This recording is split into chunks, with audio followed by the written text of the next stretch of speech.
সমাজের কল্যাণকর কাজে ভূমিকা রাখতে পারে। করে আমি আমার কথা শেষ করছি। আল্লাহ হাফেজ। আসলে আমরা যারা মানুষ হিসাবে কিন্তু আমাদের মানে কিছু দায়িত্ব থাকে।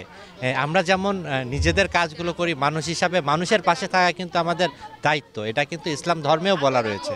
তাই এই দায়িত্ববোধ থেকেই আমরা কিন্তু একটু পাশে দাঁড়াই সংগঠনটা করেছি এবং এই একটু পাশে দাঁড়াই সংগঠনের মাধ্যমে চেষ্টা করেছি যে এই মানে পিছিয়ে পড়া শ্রেণী যারা মানুষ আছে তাদের পাশে থাকার, এবং আমরা একটু পাশে দাঁড়িয়ে আসলে সমাজে যারা বিত্তবান মানুষ আছে তাদেরকে মানে বুঝিয়ে দিতে চাই যে এই পাশে দাঁড়াতে হয়, বেশি পাশে দাঁড়ানোর দায়িত্বটা যে তাদের, সেজন্য আমরা একটু পাশে দাঁড়াই কাজ করে যাচ্ছি। আসলে এই সমাজে অনেক বিত্তবান মানুষ আছে যারা ইচ্ছা করলে অনেক কিছু করতে পারে, কিন্তু তারা আসলে আত্মকেন্দ্রিকভাবে শুধু নিজেরটাই দেখে।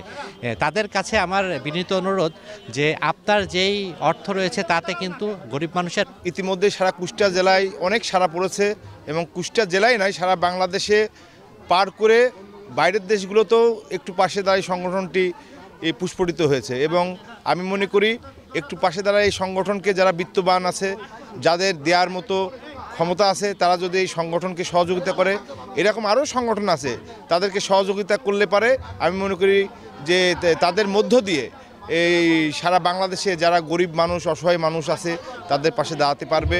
এবং দেখেন এই শীতকালের মধ্য দিয়েও একটু পাশে দাঁড়ায়।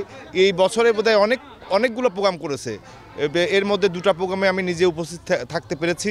তো আমি মনে করি যে এই সংগঠনটি আরও সফলতা কামনা করি এবং সকলের সহযোগিতায় এই সংগঠনটি আরও ভালো কাজ করে যাবে ইনশাল্লাহ। যারা কষ্ট করি কম্বল পাইছি, আল্লাহ যারা দেশে তারা দিন সুস্থতা আল্লাহ দিন দিবার তৌফিক দান করুক। আল্লাহ যারা আমরা কষ্ট করি আল্লাহ তারা সুখী রাখুক। আল্লাহ কুষ্টিয়াতে খুব শীত পড়ছে, সুমন ভাই হচ্ছে কম্বল বিতরণ করছে, এই দিয়ার তৌফিক দিনে সে দান করে, কম্বল পেয়ে খুব খুশি। আমরা শীতে খুব কষ্ট করছিলাম, আমার সুমন কাকা আমাদের একটা ভালো কম্বল ভাত দিয়েছে, আমরা এতে খুব সন্তুষ্ট। একটু পাশে দাঁড়াইয়ের মাধ্যমে আজকে গরিব, অসহায়, দুস্থ মানুষরা আজকে শীত বস্ত্র পাচ্ছে।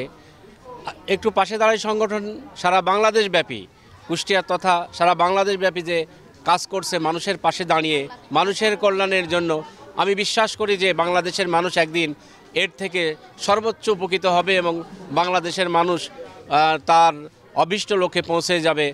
সাধারণ মানুষ যারা ভুক্তভোগী, যারা অনেক মানবতার জীবনযাপন করছে, আমি বিশ্বাস করি যে একটু পাশে দাঁড়ায় সংগঠন সেই মানুষ, অসহায় দুস্থ মানুষের পাশে দাঁড়িয়ে মানুষের উপকার করবে, এই বিশ্বাস আমার আছে এবং আগামী দিনে সেটি করবে ইনশাল্লাহ। আপনারা চেয়ার থেকে কেউ উঠবেন না। না হয়নি, নিয়ে নিক আগে।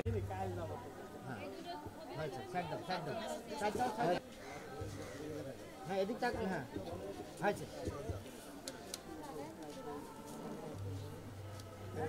হ্যাঁ